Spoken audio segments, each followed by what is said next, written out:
당신은 영광의 왕, 당신은 평강의 왕,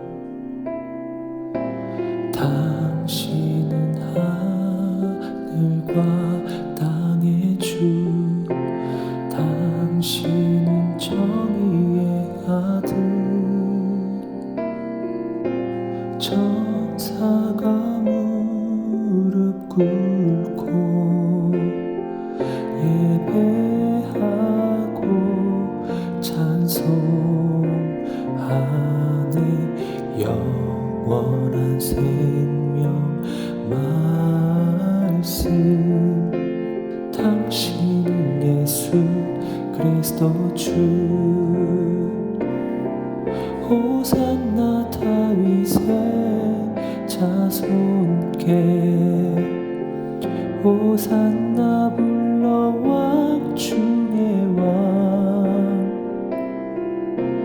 높은 하늘에 영광을 예수 주 메시아네.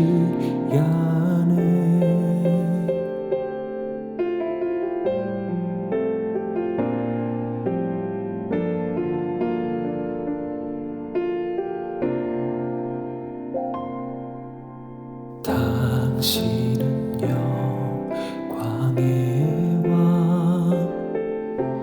당신은 평강의 왕, 당신은 하늘과 땅의 주, 당신은 정의의 아들. 천사가 무릎 꿇고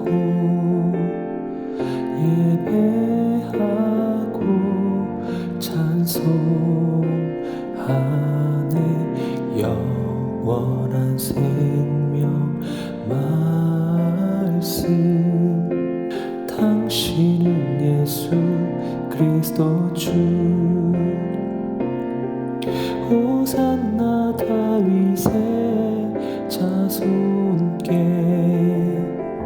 호산나 불러 왕 중의 왕.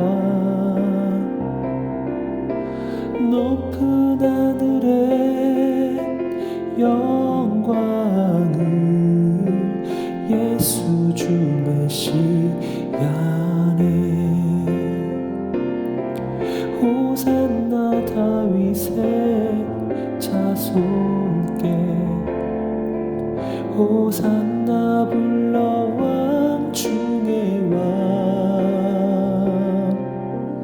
높은 하늘에 영광을 예수 주 메시아네.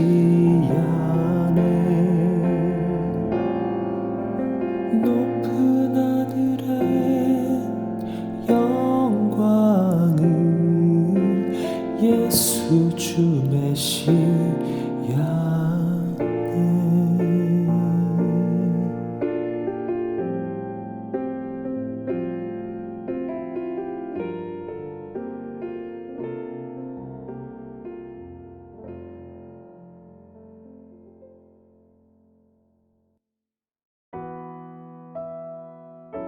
하나님 감사합니다.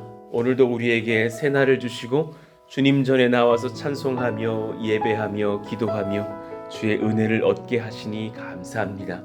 시온의 영광이 빛나는 아침, 어둡던 이 땅이 밝아옵니다. 매였던 종들이 돌아옵니다. 광야에 화초가 피었고 또 말랐던 시내가 흘러올 것입니다. 하나님께서 손을 대시면, 주님께서 말씀하시면 광야와 같던 우리가 그렇게 은혜를 얻고 하나님 앞에 복을 받은 푸른 초장이 되며 맑은 시내가 되는 줄로 믿습니다. 하나님, 저희들을 그렇게 주님께서 살펴주시기를 간절히 원합니다. 우리 가정에 하나님의 은혜가 필요합니다. 그래서 하나님, 철없던 자녀가 주님을 만나고 또 부족했던 우리들이 더욱더 주님 앞에서 성숙하여지며 이전보다 더욱 예수님을 사모하고 사랑하게 되며 우리의 연약한 죄성들이 끊어지며 하나님을 인정하며 또 기도하는 그 심령의 열정이 새로워지는 저희들이 다 되게 하여 주시기를 원합니다. 그 모든 과정 중에 하나님 제 마음에 누가 영광을 받을 것인가를 점검하는 지혜가 있기를 원합니다. 내가 어떠한가가 중요한 것이 아니라 주님께서 얼마나 나를 통하여서 우리를 통하여서 찬송 받으시는가, 이것을 점검할 수 있는 지혜로운 교회, 지혜로운 성도가 되게 하여 주옵소서. 오늘 또 우리가 그러한 것에 대하여서 말씀을 나눌 때에 하나님의 은혜가 임하는 그런 지혜의 시간이 되게 하여 주세요. 예수님의 이름으로 감사하며 기도하옵나이다. 아멘. 우리 같이 고린도전서 7장 22절 읽고 암송하겠습니다. 주 안에서 부르심을 받은 자는 종이라도 주께 속한 자유인이로, 또 그와 같이 자유인으로 있을 때에 부르심을 받은 자는 그리스도의 종이니라. 고린도전서 7장 22절 말씀. 아멘. 참 자유를 입은 종 되어서 주님께 영광 올려드리는 우리이기를 바랍니다. 우리 어제 살펴봤던 그 말씀이지만 디모데전서 1장 13절에서 20절까지의 말씀을 다시 한번 살필 텐데요. 그 중에서 13절에서 17절까지 우리 오늘 같이 한번 읽겠습니다. 우리 교독하시죠. 내가 전에는 비방자요 박해자요 폭행자였으나 도리어 긍휼을 입은 것은 내가 믿지 아니할 때에 알지 못하고 행하였음이라. 우리 주의 은혜가 그리스도 예수 안에 있는 믿음과 사랑과 함께 넘치도록 풍성하였도다. 미쁘다 모든 사람이 받을 만한 이 말이요, 그리스도 예수께서 죄인을 구원하시려고 세상에 임하셨도다 하였도다. 죄인 중에 내가 괴순이라. 그러나 내가 긍휼을 입은 까닭은 예수 그리스도께서 내게 먼저 일체 오래 참으심을 보이사 후에 주를 믿어 영생 얻는 자들에게 본이 되게 하려 하심이라. 같이요. 영원하신 왕 곧 썩지 아니하고 보이지 아니하고 홀로 하나이신 하나님께 존귀와 영광이 영원 무궁하도록 있을지어다. 아멘. 오늘 말씀의 제목 이틀 정도 살피게 될 것인데 우리 평생에 점검해야 될 중요한 척도가 될 것입니다. 누구에게 영광을 돌리고 있습니까? 나는 누구에게 영광을 돌리려고 하고 있나? 기독교인은 예수님 믿기 전과 후가 달라야 됩니다. 이 말씀을 모르시는 분이 없을 것이고 또 많이 들어보신 말씀일 겁니다. 기독교인의 전과 후가 동일하다면 그건 좀 잘못된 것이죠. 똑같이 살고 여전히 죄인이라면 잘못 믿은 거죠. 무언가 변화가 지금 마음 안에서 일어나지 않은 것이죠. 그런데 어쩌면 우리 성도들이 크게 놓치고 있는 어떤 지점이 하나 있어요. 그건 뭐냐면 바로 오늘 말씀의 주제가 되는 것인데 그 중에 가장 중요하게 점검돼야 되고 바뀌어야 되는 누가 영광을 받느냐에 대한 질문이에요. 이것이 주님을 믿었는데도 불구하고 여전히 내가 영광 받아야지 하는 마음의 상태로 살아갈 수 있더라라는 겁니다. 13절 내가 전에는 그랬어요. 전에는 언제일까요? 예수님 만나기 전이죠. 예수님과 교제하고 내가 그 심령의 큰 은혜를 깨닫고 구원 얻기 전. 그럼 이 사도 바울의 표현은 전과 후가 나는 달라졌음을 나도 알고 너희도 알고 주님도 아실 것이다 라는 고백이죠. 프로테론이라는 그 전에는 이라는 그 표현은 어느 시점 이전에 어느 중요한 어떤 변화의 그 꼭지점 그 과거에 이런 표현이에요. 그냥 옛날에는 이런 표현이 아닙니다. 주님을 만나기 전, 예수님 종 된 전, 그러니까 전과 후가 저는 다릅니다 라는 고백이죠. 자신의 특징 세 가지를 고백하는 거예요. 참 이런 고백하기도 어려운데 비방자요, 박해자요, 폭행자였다라는 거예요. 우리 그 ABC, 비방자, 박해자, 폭행자. 그 특징이 나에게 있었다라는 것을 여러분 아셔야 합니다. 도리어 긍휼을 입은 것은 내가 믿지 아니할 때 알지 못하고 행하였음이라. 나는 너무나 안다고 여겼는데 몰랐던 자였고, 나를 안다고 여기던 그때에 내가 나를 모를 때 정말 알고 계신 주님께서 인내와 지혜로 나를 이끌어 주셔서 바꾸셨다라는 말씀이겠죠. 그러니 비방자, 박해자, 폭행자의 특징, 이들은 죄인이어서 예수님을 대적합니다. 주님의 나라를 대항합니다. 우리도 모르게 그렇게 살았습니다. 그럼 이 세 어떤 존재들의 특징 한번 연구해 보시자고요. 예수를 믿기 전에 악인들이 주님과 주의 나라를 대하는 태도가 바로 이 세 가지와 같습니다. 첫 번째, 입이 절제되지 않습니다. 비방자죠. 중상하는, 모독하는, 회방하는, 우리의 말이 거칠고 우리의 말이 주님께 붙들리지 않았다면 점검해 봐야 돼요. 내가 아직 이전 상태는 아닌가? 입술은 드러나게 돼 있습니다. 말이 거른 사람들, 욕설이 그냥 입안에서 배어 있는 사람들, 또 비방을 잘하는 사람들, 특히나 예수님 믿고 예수님을 섬기는 교회와 그 성도들을 비방하고 예수님 없인 여기는 그런 입술의 고백들이 있다면 이 사람들이 참 비방자인 거죠. 두 번째, 박해자입니다. 이 사람들의 특징은 공격성이 있는 거예요. 늘 화나 있는 분들 계시죠. 세상 사람 중에 주님 만나지 않고 남자분들 중에 운전만 하면 굉장히 화나 있는 분들이 있어요. 씩씩거리고 운전해요. 조금만 이런 경험 해보셨죠? 파란불 탁 바뀌었는데 빵 뒤에서 누르시는 분들이 있잖아요. 빨리빨리 좀 가라고. 그런 비단 예를 찾자면 그런 사람인 것처럼 늘 마음에 화가 나 있고 분에 차 있는 사람들, 그냥 눈을 굴리면서 분노에 찬 어떤 눈빛을 보여주는 사람들, 예수님 믿기 전 주의 나라의 법에 반하는 행동을 일삼는 것, 예수 믿는 자들이 와서 전도라도 하려 하면 화를 내면서 무례히 행하던 사람들, 우리 같이 저 인근의 역에 가서 서정리역에 가서 시장 쪽으로 가서 전도해 봤더니 어렵더라고요. 받지를 않아. 굉장히 좋은 선물을 주고 가는데도 교회입니까? 안 받습니다. 아주 그냥 갑자기 돌변을 하면서 화를 내고 아무리 쫓아가도 이런 거 나한테 주지 마시라고 확 싸붙이고 가는데 목사인 저도 되게 무안하더라고요. 갑자기 그냥 돌변하면서 예수 듣는 순간 그냥 화가 확 나는 사람들. 박해자의 특징들이죠. 안타깝죠. 세 번째, 폭행자, 휘브리스테스. 정말 폭행하는 난폭한 사람들인 표현도 있지만 본질은 오만한 자입니다. 교만한 자입니다. 그의 마음이 내가 신이 돼야 되는데 어떤 신이 있어서 내가 그 신을 믿으라고 지금 난리야. 내가 신 돼야 되는데 마음이 오만한 사람들이죠. 이런 사람들의 특징이 바로 나를 높이며 오만하여서 내 영광 내가 좀 받아야겠어 라고 생각한다라는 거예요. 이 비방자, 박해자, 폭행자의 특징은 그 이름에 따른 특징도 있지만 중심이 그 영광값은 내 것이야 라고 말한다는 것에 있습니다. 우리가 예수 믿기 전에 이러했던 자였다라는 것을 인정할 수 있겠습니까?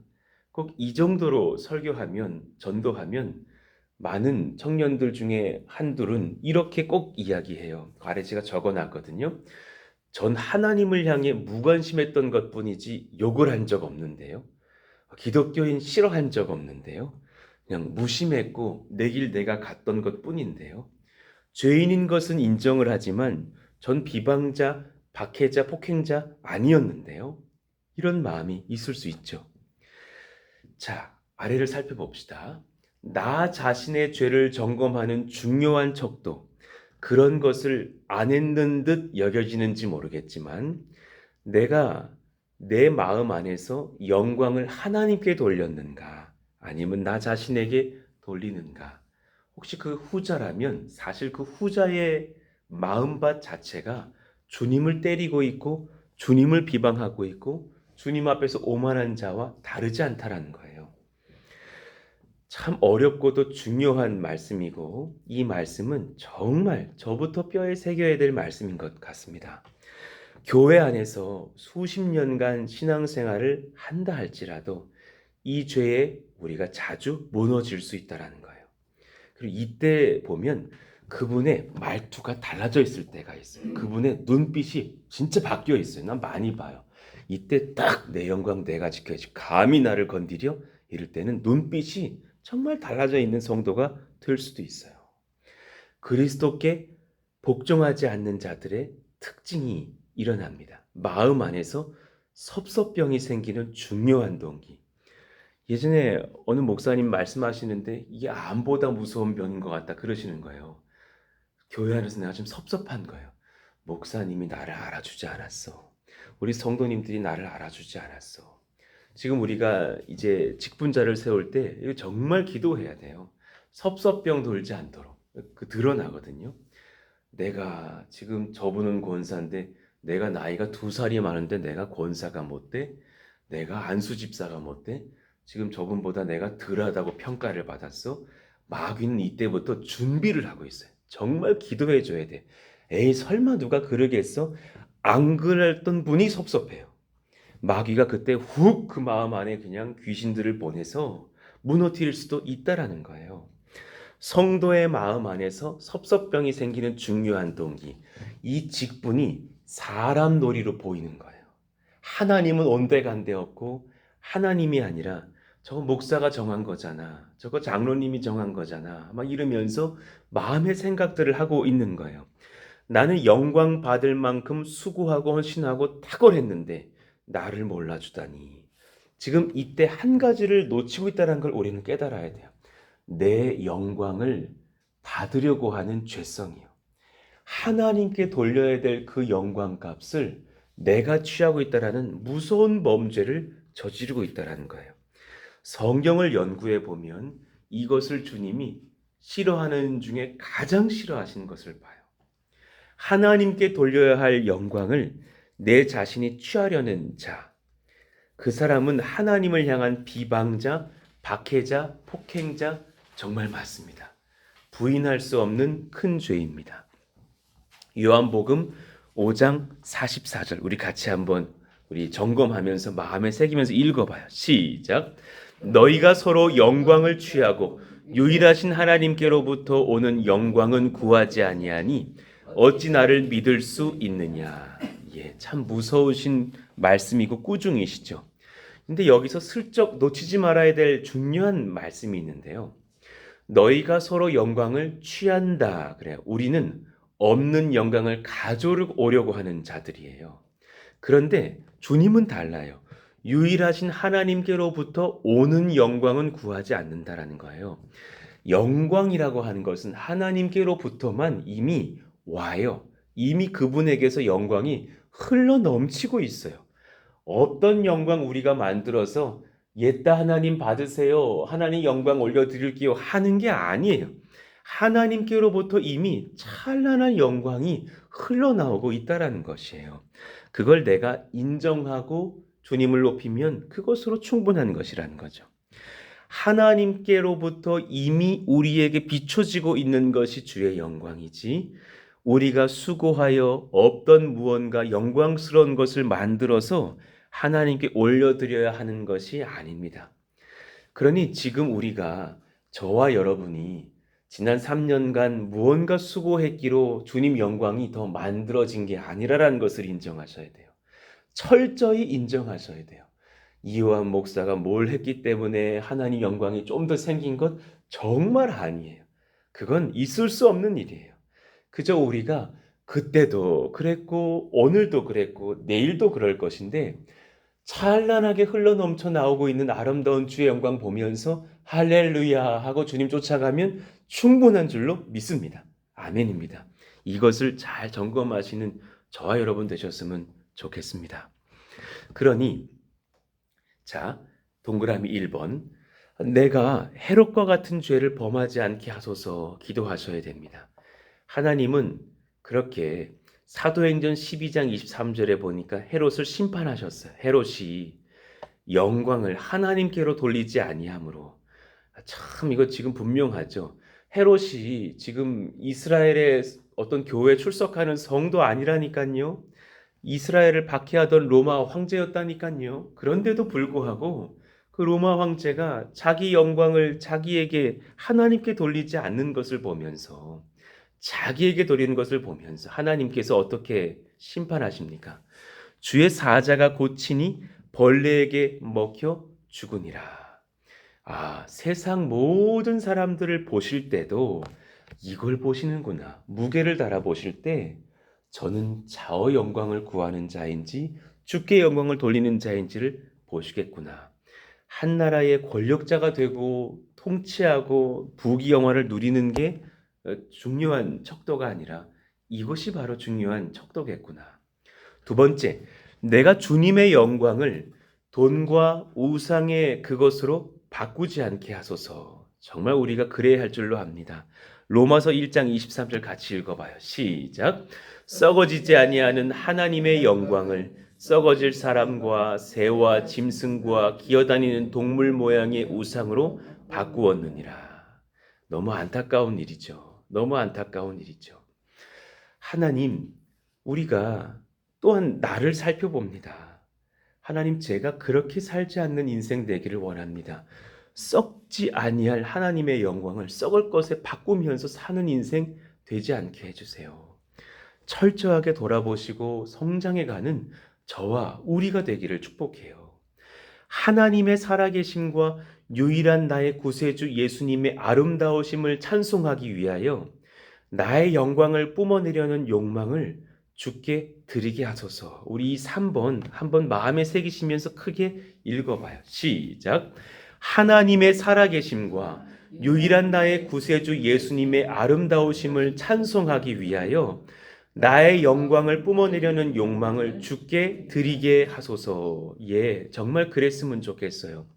어제 이런저런 이 직분에 대한 일들로 여러분들에게 통화를 드리는데 어떤 남자분에게, 남자 집사님에게, 집사님, 이제 저희 교회에 안수 집사님이 좀 되어 주셨으면 좋겠어요. 그랬더니 그분이 잠깐 말을 못 하시면서 너무 감사함이 있으셨는지 울먹울먹 하시는 분도 계셨어요. 나는 그 마음이 그분에게서 평생 지켜줬으면 좋겠어요.